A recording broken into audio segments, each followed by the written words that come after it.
Buenas tardes. Vamos a empezar con una parte que es más ágora, de hecho, porque va a ser una mesa redonda.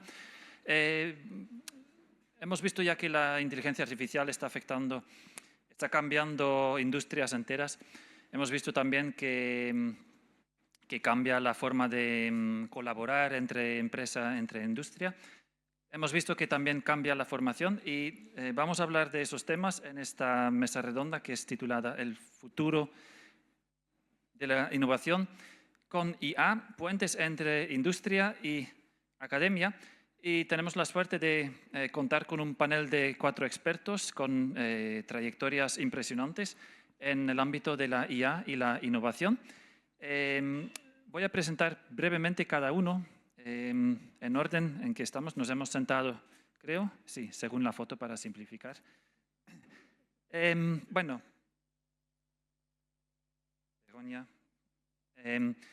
Begoña Ascaso, que está aquí a mi izquierda, obtuvo su doctorado en astrofísica en la Universidad de Granada. Acumuló experiencia internacional a través de varios contratos postdoctorales en conocidas instituciones en Estados Unidos, España y Francia. En 2018 inició su trayectoria en la industria del viaje como Senior Data Scientist en Expedia, donde lideró y contribuyó al desarrollo de más de 20 modelos de Machine Learning que hoy están en producción en Expedia, además de coliderar la formación del equipo de Data Science y Machine Learning.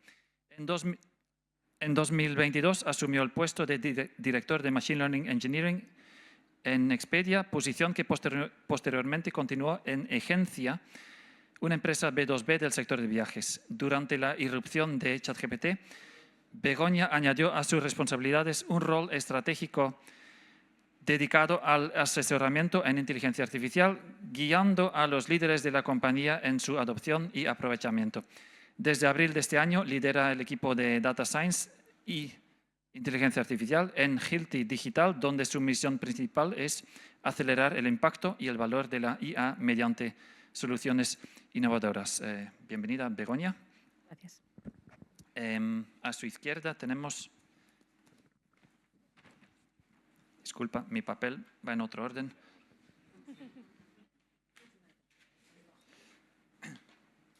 Sí, gracias.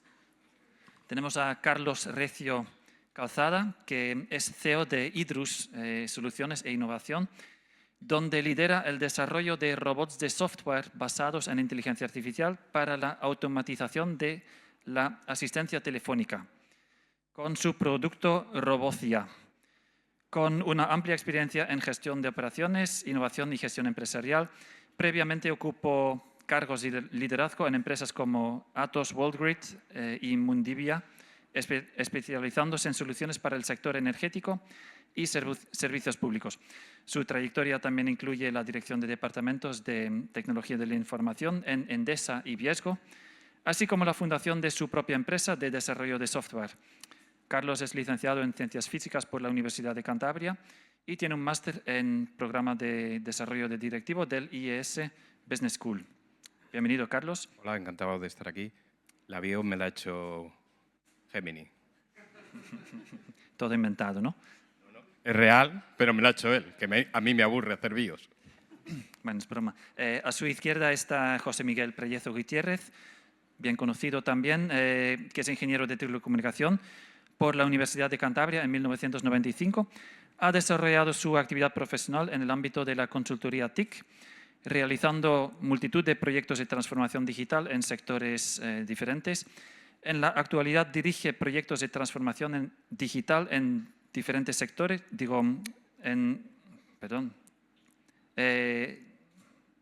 dirige el área de desarrollo, el área de desarrollo de software en CIC Consulting Informático, coordinando más de 300 profesionales en la elaboración de proyectos y productos tecnológicos.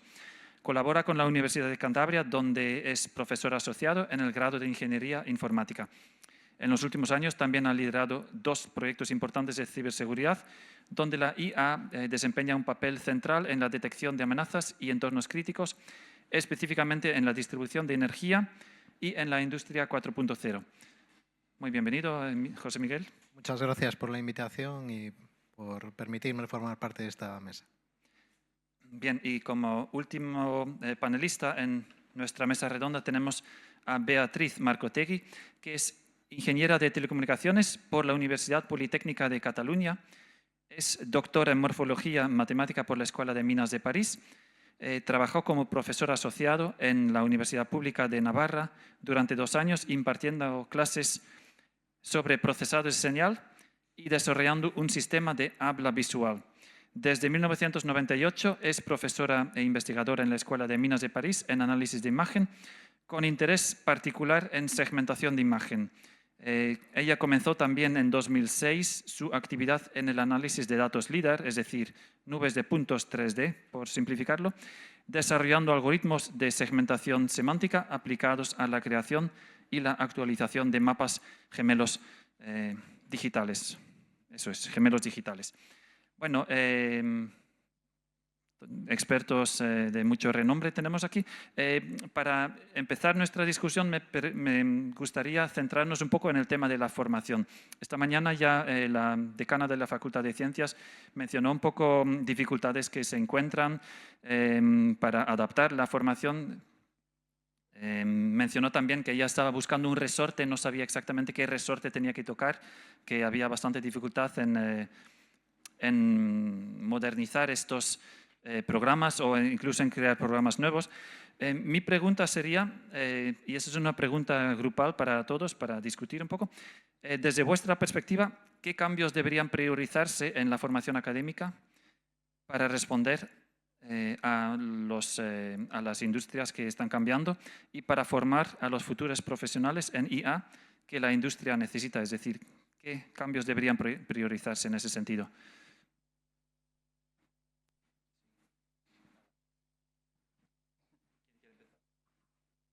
Bueno, pues si quieres empiezo yo. Yo creo que es urgente reconocer que hay una brecha muy grande entre lo que es la oferta educativa y la demanda del sector, ¿no?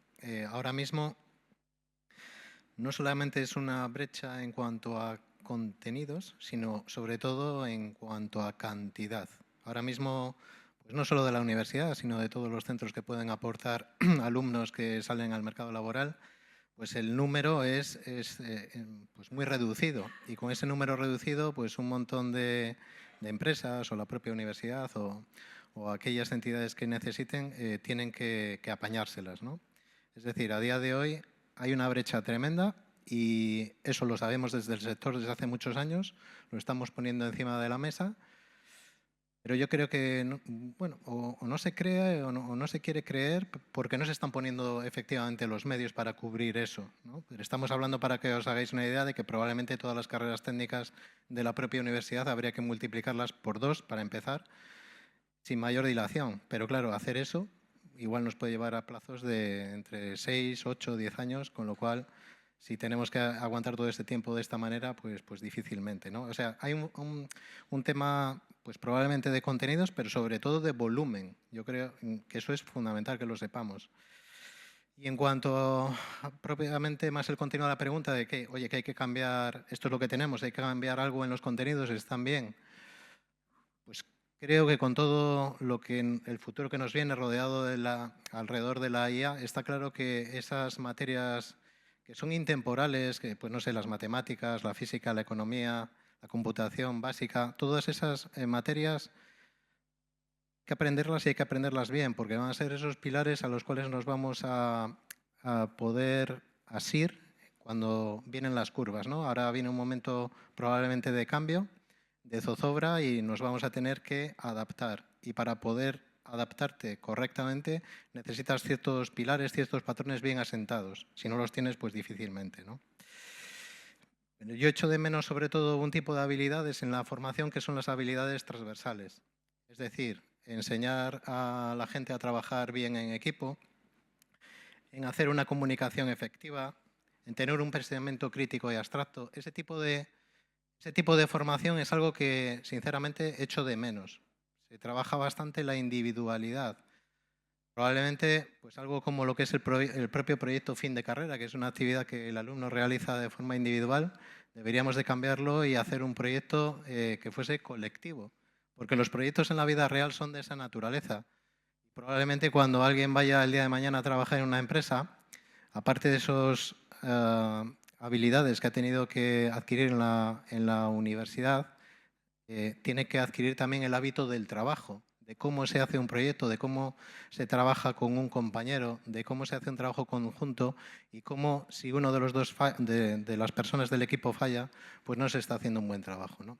Ese tipo de habilidades, soft skills, yo creo que es el nombre que se le da ahora a muchas de ellas, es algo que yo echo de menos y en el cual habría que hacer foco precisamente en lo que nos viene en los próximos años, ¿no? Y ya para aprovechar, creo que el método tradicional de enseñanza, en el cual pues, es unas horas de teoría, luego a lo mejor unas de práctica, eso habría que cambiarlo. Un alumno que un día no puede ir a clase por la razón que sea, pues no puede ser que se pierda ese contenido. Con los medios audiovisuales que tenemos hoy en día, probablemente eso se le puede dar otro enfoque totalmente diferente para que toda la gente tenga acceso a esos contenidos, que los pueda ver las veces que quiera, que tenga variedad, que estén bien hechos. Y probablemente lo que necesita la ayuda es en la parte complementaria más práctica de cómo esos contenidos, cómo esa teoría que ha aprendido en clase se puede materializar en unas prácticas, en unos problemas, en unos ejercicios donde sí que requiere una ayuda presencial del profesor que le asista, ¿no? Yo creo que es muy importante dar un giro, una vuelta de tuerca a la educación, porque probablemente estamos aplicando el mismo patrón de de toda la vida a los problemas de hoy en día y creo que llega el momento de cambiar.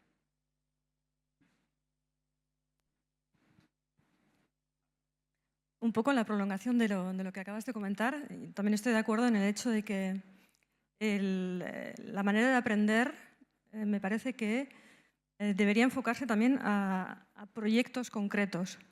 Y me parece que yo estoy del lado académico, digamos, que también ha habido una parte, un pie en el industrial.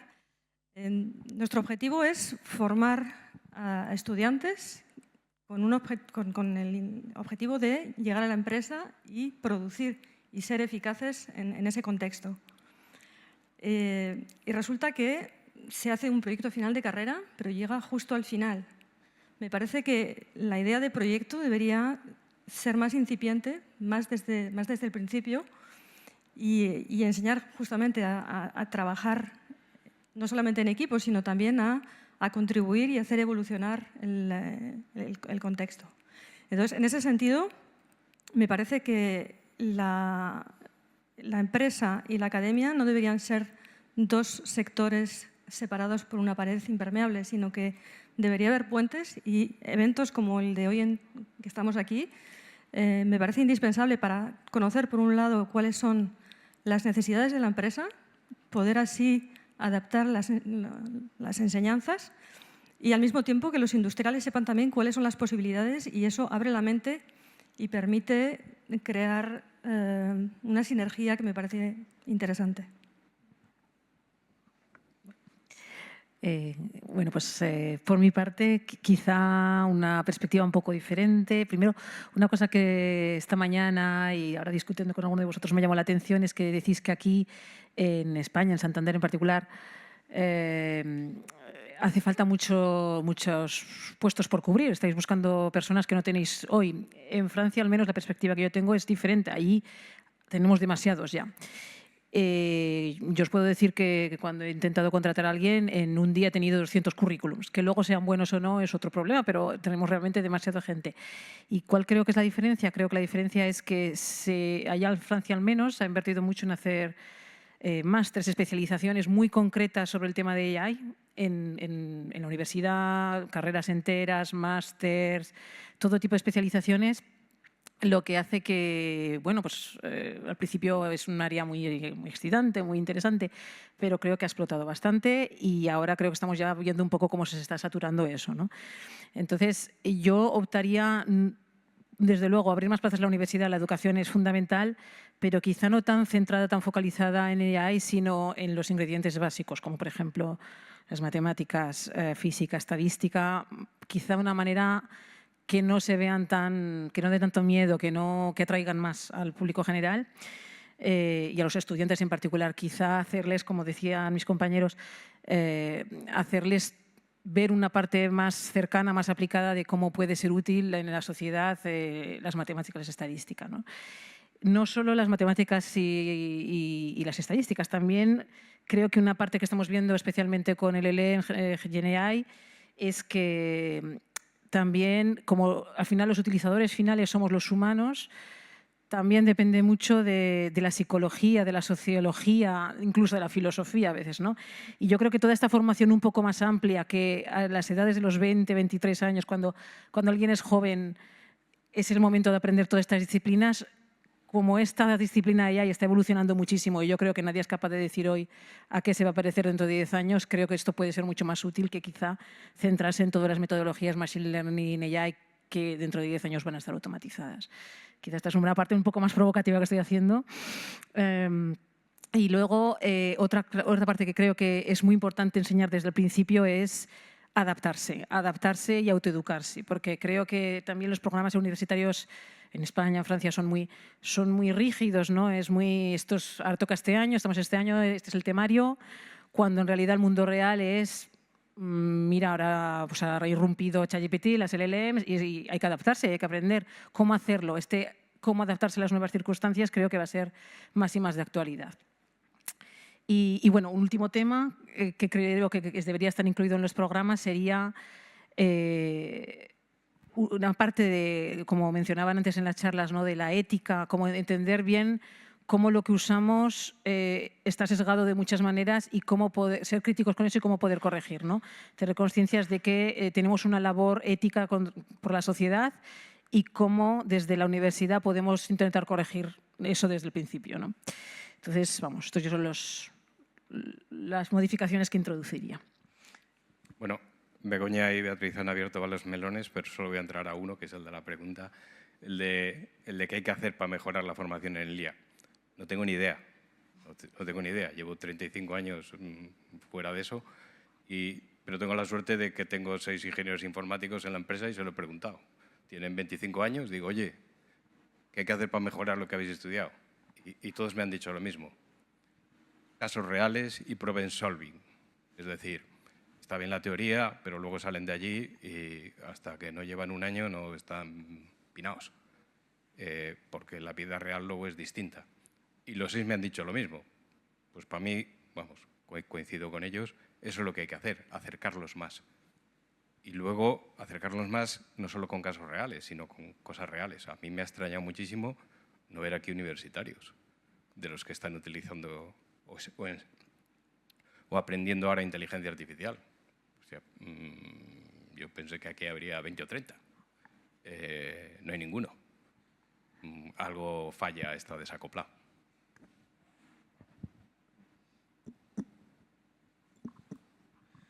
Bueno, muchos cambios propuestos, bastante drásticos algunos. Hemos visto pues algún acuerdo. Los universitarios, yo tampoco sé dónde están, pero quizás en la próxima vienen. Si les parece, pasamos a unas preguntas individuales para cada panelista y podemos discutir también sobre ellas. La primera es para Beatriz. Tú estás trabajando con algoritmos de segmentación, etcétera, en datos LIDAR. Yo te quería preguntar, en tu experiencia trabajando con esos algoritmos, ¿qué aspectos técnicos ves tú que podrían facilitar su adopción en la industria? Y con eso ya pasamos un poco más pasamos de la formación, vamos más al tema de transferencia. Todos los que han trabajado en el campo de la inteligencia artificial saben que el punto clave es la disponibilidad de datos de calidad, de datos anotados, bien anotados de preferencia, porque si no sabemos que, como hemos visto, si hay un sesgo en la anotación, el sistema automático va a aprender esos sesgos. Entonces, iremos directamente a un contrario de un éxito, un fracaso. Esta base de datos también debe, bueno, la gran dificultad para que la industria adopte los métodos automáticos es la gran variabilidad de la vida real. Yo hablaba, por ejemplo, de crear mapas a partir, o sea, tener un sistema que haga una adquisición automática y esa adquisición automática es analizada y creamos un mapa y lo actualizamos de manera automática y siempre está al día, ¿no? ¿Qué pasa? Que decimos, bueno, si yo pregunto aquí qué es lo que hay en un entorno urbano, ¿cuál es el mobiliario urbano? Vamos a decir, ok, bueno, hay farolas, hay bancos, vamos a hacer una lista que nos parece exhaustiva y luego cuando salimos a pasear por la ciudad vamos a ver que hay un montón de cosas más. Hay tiendas que sacan sus escaparates afuera, hay monopatines, hay silletas, nos podemos encontrar una lavadora, alguien que se está mudando. Realmente es imposible hacer una base suficientemente generalizada. Por eso también las presentaciones de esta mañana sobre las anomalías, es decir, esto nunca lo he visto, ¿no? Me parece que lo que faltaría, aparte de la base anotada, es ser capaz de explicar un resultado y cuando no funciona, saber cómo modificar el algoritmo para que se adapte a ese contexto.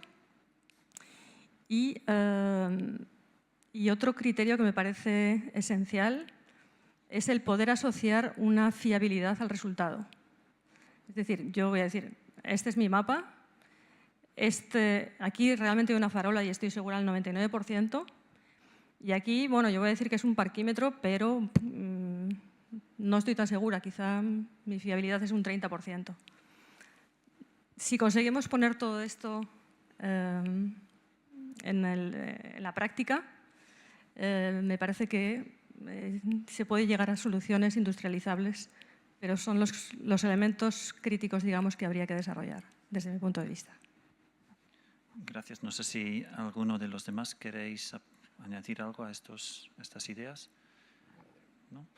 Bueno, siguiendo en la línea de la transferencia, Begoña, tú has trabajado estás asesorando a líderes empresariales en la adopción de IA. Quería preguntarte un poco, porque también tienes experiencia en el ámbito educativo, académico, en la adopción de esas nuevas tecnologías de IA, ¿qué diferencias ves entre ambos ámbitos, la academia y el industrial? Y cuando vemos que en la industria se están adoptando muchos esos nuevos métodos para mejorar la productividad y para acelerar realmente todos los métodos, parece que no observamos esa misma aceleración en el ámbito académico. ¿Y cómo se podría conseguir también, si es posible? Bueno, pues sobre la primera pregunta, sobre las diferencias, una manera corta de decirlo sería, yo creo que la academia es más largo plazo, más detallista y con más tiempo, mientras que la industria es más corto plazo, no necesariamente perfecto y más iterativo, más corto, ¿no? Entonces yo creo, digamos, son los dos mundos generalizando mucho, siempre hay excepciones, etcétera, ¿no? La segunda pregunta era sobre cómo la industria la academia puede ir tan rápido como la industria. Y en eso es curioso porque yo lo percibo diferentemente y creo que hay que hacer una distinción. Para mí, depende del tipo de industria que estés y del tipo de academia que estés. Si estás, por ejemplo, la investigación académica que investiga puramente Machine Learning o AI, o aquella que son aplicadas, que tienen aplicaciones inmediatas como la neurobiología o la astrofísica, por ejemplo. Yo creo que las primeras sobre todo se han movido muy rápidamente. Su especialidad quizá han sido un poco más lentas en hacer el prototipo, en venderlo, quizá un poco peor, lo han vendido quizá un poco peor, pero dentro de lo que digamos los laboratorios hay muchísima investigación puntera y yo creo que se está yendo mucho más lejos de lo que vemos desde la industria quizá, ¿no? Otro sitio en el que se hace investigación es las grandes empresas que conocemos todos, ¿no? Google, Facebook, etcétera, ¿no? Allí, ¿qué pasa? Que tienen muchísimo dinero y tienen aunque sea una industria, tienen departamentos enteros para hacer investigación, ¿no? Entonces, no todo es industria, no todo es academia, a veces los dos se overlapan, ¿no? Y es verdad que, como decíamos al principio, la pregunta, la empresa y la industria tienen diferentes ritmos y quizá yo creo que es eso sobre dónde va tu pregunta, ¿no? Desde mi punto de vista, las empresas que son más tecnológicas y han tenido una estrategia más clara, han visto más antes, digamos, que la AI es algo que hay que adoptar porque tiene mucho valor, porque finalmente es la métrica que usan las empresas, el valor que produce, ¿no? Estas empresas han visto muy rápidamente que sí que había que adoptarlo porque puedes evitar, puedes mejorar la experiencia utilizador, puedes automatizar muchas cosas, puedes hacer mucho valor en muy poco tiempo. Estas empresas efectivamente se mueven con objetivos muy cortos y han producido mucho. Hay otras empresas menos tecnológicas que esto le cuesta ver, porque están menos acostumbradas a encontrar el valor de los datos. Y allí hay una labor más grande de educación, de estrategia, de intentar ver a qué parecería tu empresa dentro de 10 años, si esto se pone o no, ¿no? Pero por eso para mí no es blanco y negro, siempre hay una zona gris, un poco en medio, en la que hay bastante solapamiento. No sé si queréis añadir algo vosotros. Bueno, era por si nos dabas una pista para en el mundo académico acelerar todo de la misma forma, pero sí, estoy de acuerdo que no es todo blanco y negro. José Miguel, una pregunta para ti que tiene que ver un poco con lo que hemos hablado antes de lo que habría que cambiar en la formación, pero más dirigido a los proyectos de transferencia. Si pensamos en proyectos de transferencia, para poder aplicar estas tecnologías de IA en la industria, ¿qué habilidades específicas deberían fortalecerse en los estudiantes desde las universidades? Tiene que ver con lo anterior, pero más centrado en los proyectos. Vale.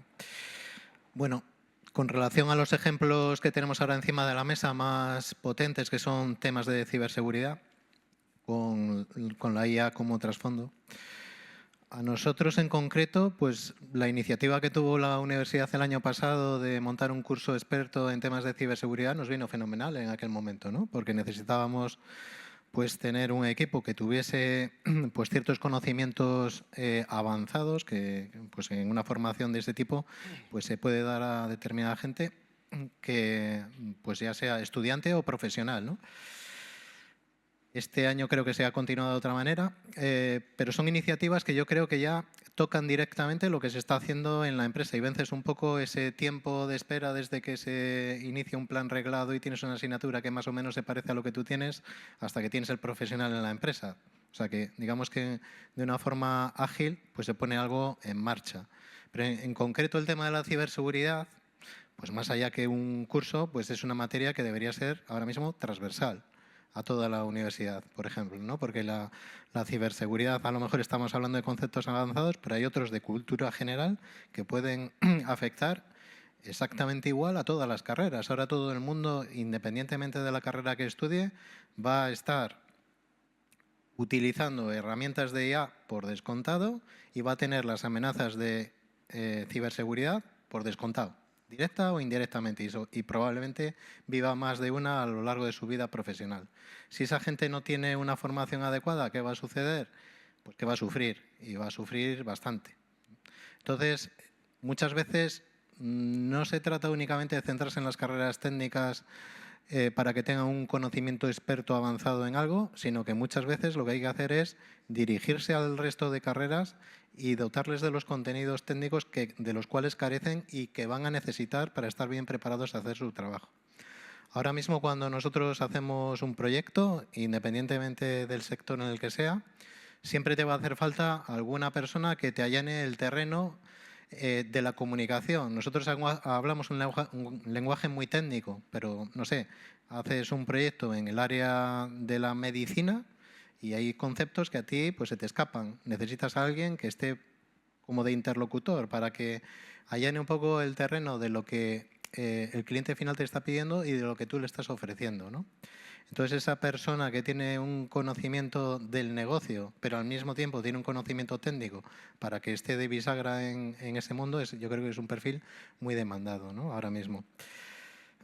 Para que os hagáis una idea, un proyecto, y esto es una crítica también un poco al método de enseñanza, ¿no? Porque muchas veces lo que se hace son muchos contenidos estancos separados, dispersos, pero no se hace una visión de conjunto de muchos de ellos, que muchas veces es los que necesitas para montar un proyecto. A lo mejor se da pues conocimientos en, no sé, en bases de datos, en interfaces gráficos, en cuestiones totalmente separadas, pero no las pones todos en conjunto y ves de extremo a extremo cómo se hace una aplicación teniendo en cuenta todo lo que ahí hace falta, ¿no? Entonces, probablemente a la hora de hacer un proyecto de IA, o que tiene como trasfondo la de IA, te hace falta la combinación de 10 perfiles de trabajo técnico, ¿no? Pues no sé, el científico de datos, el ingeniero de datos, el ingeniero de Machine Learning, el arquitecto de software, el consultor de funcional, el desarrollador, el de experiencia de usuario, el de QA, el de calidad y el jefe de proyecto que los coordina a todos. O sea, todos ellos tienen un trabajo que es un perfil totalmente diferente, pero que tienen que trabajar de forma coordinada para hacer la solución final.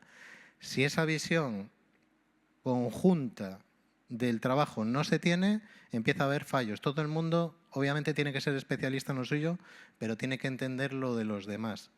Si no, no se hace generalmente pues unos proyectos como tienen que salir, ¿no? El tema de las pruebas, por ejemplo, es algo trascendental. Hay alguien que puede estar haciendo perfectamente su parte del pastel, pero se ha olvidado de probarlo de una forma extensa y prolija y le pasa la patata al siguiente de la cadena, con lo cual pues arrastras un problema, ¿no? Por eso, insisto, que es muy importante, ligando un poco con lo que comentaba anteriormente, pues esas habilidades más allá de las técnicas que son pues la del trabajo en equipo, pensamiento creativo, abstracto, etcétera, que te garantizan que esos conocimientos que tú tienes, ya sea de inteligencia artificial, de ciber, más técnicos, los que sean, los vas a poner en el plano real, en un proyecto que tiene que funcionar en una fecha determinada dentro de un presupuesto marcado, los 365 días del año, ¿no? Todo eso, insisto, es algo que es la combinación de un trabajo multidisciplinar, ¿vale? En cualquiera de esas disciplinas que he enumerado anteriormente se puede hacer foco de forma individual y extensa en una formación especializada, ¿vale? Pero si no se tiene una visión de conjunto de todo lo que se está haciendo, pues muchas veces se pierden los detalles por el camino, ¿no? José Miguel dice eso porque son muchos. Lo de los 10 perfiles es porque son muchos en la empresa. Nosotros que somos 6, con 2 perfiles lo hacemos todo. Bueno, pero hay veces en que uno, obviamente, yo digo 10 roles, ¿no? Y hay uno que juega a lo mejor 4 o 5 de todos ellos. Eso es lo habitual, pero sí que en una empresa, pues esos perfiles existen, ¿no? Y se tienen que especializar si quieres hacer al final un buen trabajo. Aunque seas 6, aunque sean 2, aunque seas 1, probablemente lo tienes que hacer todo, ¿no? El que saque el córner y lo tiene que rematar. Gracias por los comentarios y por la opinión. La última pregunta individual es para Carlos. He mencionado antes que tenéis desarrollado el producto Robocia, que automatiza las llamadas telefónicas. Un poco una pregunta que va en la línea de la primera pregunta que hice a Beatriz, porque claro, ahí al final para implementar esos chatbots se usan tecnologías que han sido desarrolladas en el ámbito académico, muchas veces en la investigación que se hace en las universidades. La pregunta sería, un poco en el caso particular, ¿qué retos habéis enfrentado para implementar, para adaptar esas investigaciones académicas a vuestro caso particular? Porque se sabe también hoy en día muchas veces hay códigos que se publican fuente abierta. ¿Qué dificultad tiene eso luego para adoptar en el producto? Vale. Retos para adaptar lo de la universidad no hemos tenido ninguno, porque no hemos adaptado nada de la universidad. Entonces, esto fue una decisión, la verdad que nos llevó mucho tiempo en el 2019, antes de ChatGPT y tal, que es cuando empezamos a hacer esto. Bueno, lo primero, nosotros no hacemos cosas de inteligencia artificial, ¿eh? Nosotros resolvemos un problema que es llamadas automáticas por teléfono Os habrá llamado a casi todos Jano para daros la vacunación, que eso es lo que hacemos nosotros. Pero si eso lo hubiésemos podido hacer con blockchain, lo habríamos hecho con blockchain. Pero como se hacía con inteligencia artificial, pues nos metimos en inteligencia artificial, ¿vale? Y si es verdad, como dice Steven, que teníamos dos opciones en 2019. Ver qué herramientas había en el mercado, muy malas y muy pequeñas y tal, y coger cosas de la universidad, como estaban haciendo casi todas las empresas. No digo en España, que no había nadie que se dedicase a eso, pero sí en Francia había 3 o 4, en Estados Unidos había otras cuantas, que habían cogido modelos de la universidad y se pusieron a hacer su propio. ¿Vale? Nosotros desde el principio teníamos muy claro, yo personalmente, que soy el que decidió esas cosas, que no queríamos ir por ahí, que queríamos coger un producto de mercado, porque yo en mi cabeza no veía posible. De hecho, cogimos Google y Amazon, que eran los que entonces un poco de IBM, que empezaban a hacer cosas de esas. A mí se me hace imposible que una universidad compita con Amazon o con Google en recursos para hacer modelos comercializables. Entonces decidimos desde el principio tirar por modelos de mercado. Y nada, y fuimos avanzando poco a poco, con algunos inconvenientes, bueno, con bastantes inconvenientes. De las empresas que empezaron por lo otro, yo creo que no queda ninguna, ya creo que las han barrido a todas. Porque es muy difícil competir con Google. Bueno, estáis viendo la velocidad a la que sacan los modelos, o con ChatGPT, es imposible. Si solo Anthropic le ha metido a Amazon 8.000 millones. No como arquitectura tecnológica, que es lo que tienes que decidir primero al montar una solución, yo creo que para mí la visión es clara, ¿vale? Entonces decidimos ir por ahí. Y la verdad es que desde que salió ChatGPT muy bien, porque no lo usamos para nada, pero la gente lo ha oído y entonces se cree todo lo que hacemos. Ahora ya no tenemos que convencer a nadie que la IA funciona. Todos se lo creen y además te piden más cosas de lo que se puede hacer. Y ya está. Y nosotros trabajamos con IA con modelos de mercado. No son nunca los más potentes, porque una de las cosas que nosotros hacemos es, por eso decía también antes lo de los casos reales de los chavales, ¿no? Y de las demos que ves por ahí. Nosotros hacemos atención telefónica. Entonces, sabéis que el ChatGPT tú le preguntas algo y el hombre, claro, lo piensa. Y si son los modelos últimos y nuevos, lo piensa más todavía. Y tú no puedes tener a una persona 20 segundos ahí al teléfono que lo esté pensando. Pues, o le contestas antes de 3 segundos o te cuelga. Entonces, bueno, pues tienes esos inconvenientes. Y entonces, bueno, desde el principio decidimos ir por modelos comerciales. Bueno, sobre la misma pregunta, no sé si alguien quiere añadir algo. Experiencias adoptando tecnologías fuente abierta, por ejemplo, publicadas en la universidad. No sé si alguien quiere añadir algo. Pues me apunto yo otra vez. En el 2015, una experiencia que sí que nos funcionó, en el 2015 estaba yo en Atos y hicimos un proyecto, entonces no se llamaba inteligencia artificial, era Big Data, la línea de moda, ¿vale? Aquí está Celestino, que fue una de las cabezas pensantes del proyecto de Big Data para detección de fraude en empresas eléctricas, ¿verdad, Tino? Y bueno, se nos ocurrió que podíamos hacer algo por ahí, presentamos un proyecto, nos lo dieron, empezamos a hacer I+D y llamamos a la universidad, a colaborar con la universidad. Hicimos una colaboración pequeñita con la gente de estadística para los modelos y hacer no sé qué cosas en R. Tino os lo puede contar en detalle, que él se lo sabe. Y fue bien. Extraño, pero bien. Extraño colaborar con la universidad, pero bien. Extraño porque, bueno, sabéis cómo son los modelos de colaboración con la universidad, ¿no? Nosotros, como somos de empresa, vamos a lo que vamos siempre. Y dijimos, oye, queremos colaborar y 100, hacemos el acuerdo, muy bien. Pero les dijimos, oye, aparte te pago un poquitín. Si funciona luego, sí, pero si no funciona, no. Porque, claro, nosotros nos acercamos a la universidad para hacer algo que no se sabía si se podía hacer o no, que ese es el I+D+I, ¿no?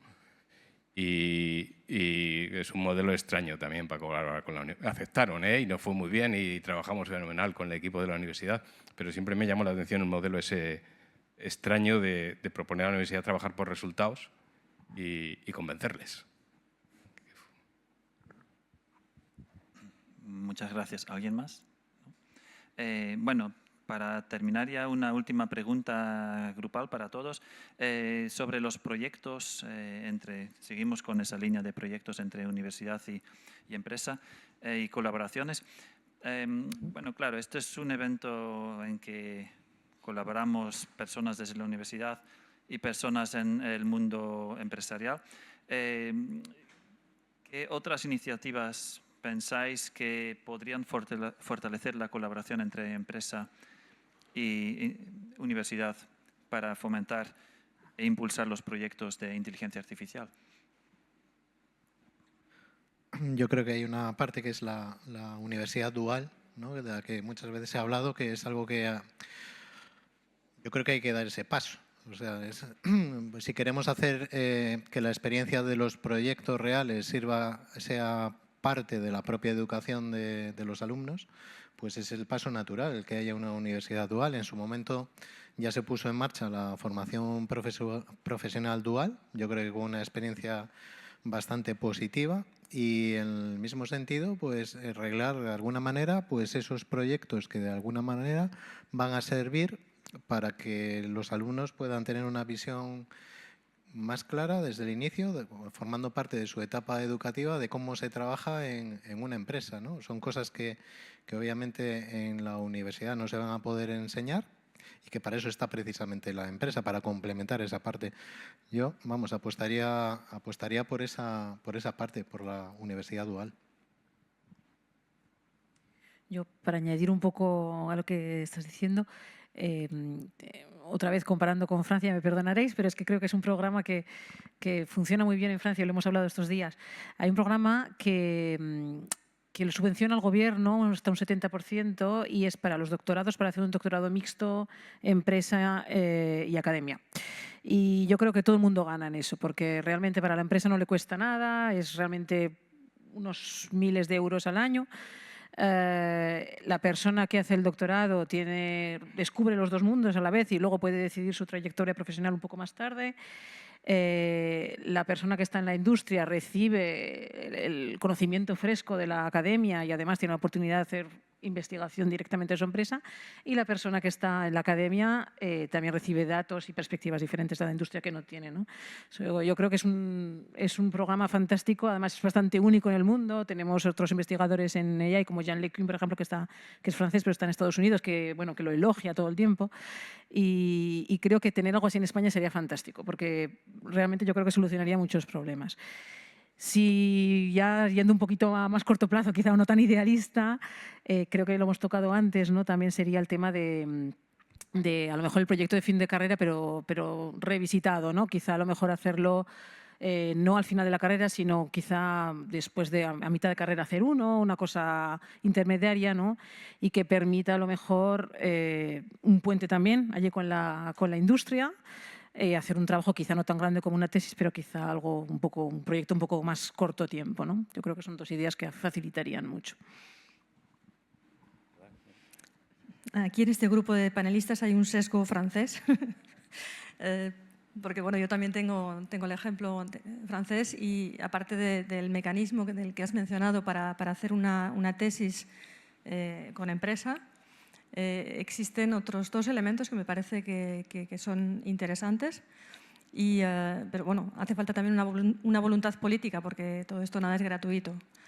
Existe lo que se llama el dispositivo joven doctor, en el que cuando hay un estudiante que acaba de terminar su doctorado, en el momento que una empresa lo contrata con una contratación fija, con el objetivo de hacer investigación, o sea, la condición es tener un contrato fijo y hacer investigación, durante los 2 primeros años del contrato le sale casi gratuitamente al industrial. Y esto quiere decir que esto va a favorecer la transferencia tecnológica a la industria. Y no he visto cuantificado cuál es el valor que esto aporta, pero pienso, o sea, se mantiene desde hace mucho tiempo, con lo cual pienso que es algo productivo. Y otro elemento también, que es un poco en el sentido de dar una experiencia industrial a los alumnos, Otra que el proyecto final de carrera existen prácticas en empresa, o sea, en el tercer año hay 3 prácticas. Una que es un mes, que llaman una práctica de obrero, en la que dice, vale, vas a ser ingeniero, pero te vas a poner en la piel de un obrero que luego vas a dirigir. Y entonces, de alguna manera, hace que desarrolle una soft skill también y ser capaz, digamos, de comprender desde abajo para poder gestionar mejor su futuro profesional. Y un segundo, o sea, hay 3 prácticas, digamos, ¿no? La del obrero, una práctica de ingeniero en la que va a hacer una tarea muy específica a corto plazo, pero que también es un pie dentro de la empresa y le hace conocer un poco el mecanismo y ver el interés de luego lo que va a estudiar, cómo lo va a aplicar. Y finalmente el proyecto final de carrera. Son cosas que se podrían transponer y podría ser interesante implementarlo. Yo ya sabéis que soy el raro aquí, que tengo el sesgo español. Yo creo que la colaboración empresa y universidad es imposible. Es imposible porque no hay alineación de intereses. Tú te miras los intereses que tiene la universidad y no tiene que ver con colaborar con la empresa. Y los intereses de la empresa en absoluto coinciden con colaborar con la universidad. Mientras eso no se cambie, no va a coincidir. A pesar de que pueda haber ejemplos puntuales normalmente de buena voluntad, esta reunión, ¿vale? Esta colaboración, o la que he comentado antes que hicimos nosotros con la universidad. Nosotros hicimos esta colaboración con la universidad en un proyecto de I+D, casualmente, que a Tino y a mí nos gusta mucho enredar, Tino da clase en la universidad, pero es temas de buena voluntad. Orgánicamente está estructurado para que tengan intereses distintos y colaboraciones habituales, porque interesen a las 2 partes, no se van a dar, porque no están los intereses alineados. Y todo lo que será son que los que están estudiando lleguen a la empresa mejor, con una beca y que han estado mitad de tiempo en un lado y otro. Bien, pasar los alumnos de la mejor manera posible. Pero empresas que colaboren habitualmente con la universidad y la universidad con las empresas de manera orgánica para potenciar, no. Mientras los intereses no estén alineados no va a pasar. Y para que los intereses estén alineados hay que cambiar tantas cosas que yo no lo veo a corto plazo. Por desgracia, no quiero aplanaros, pero es la realidad. Bueno, muchas gracias. Interesante. Begoña, los doctorados industriales aquí también los hay. Las becas de doctor joven no estoy seguro, no me suenan, quizás existen en alguna comunidad autónoma, pero el doctorado industrial sí hay, algo bastante similar. Y bueno, las demás opiniones no tengo yo nada que añadir. Bueno, vamos a terminar esta mesa redonda y yo creo que, bueno, en primer lugar agradeceros por estas ideas, estas sugerencias desde Deduce Data Solutions. Os damos las gracias por haber participado, que a mí por lo menos me ha parecido muy enriquecedor. Espero que a todos les haya servido y muchas gracias y espero volver a encontraros en otra ocasión. Muchas gracias. Gracias a vosotros y a Deduce por organizarlo,